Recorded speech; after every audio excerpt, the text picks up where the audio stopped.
Danas oslikavamo mural komandantu Mihajlu Tolstihu-Giviju u znak solidarnosti sa ruskim narodom u Donjecku, koji trpi veliku nepravdu i trpi teror ukrajinskih nacista.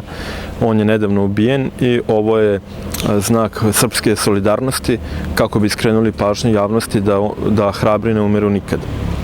Ovim putem želimo da poručimo ruskom narodu na celoj planeti, a pre svega u Donjecku, da istraju u svojoj borbi, da se bore hrabro i da rezultati neće izostati, da će svojom hrabrošću i upornošću odbraniti državu i stvoriti razvijenu jaku Donjecku republiku.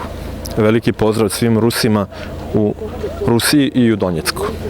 Srpska liga i SNP 1389 zajedno oslikavaju mural komandantu bataljona Somali Giviju.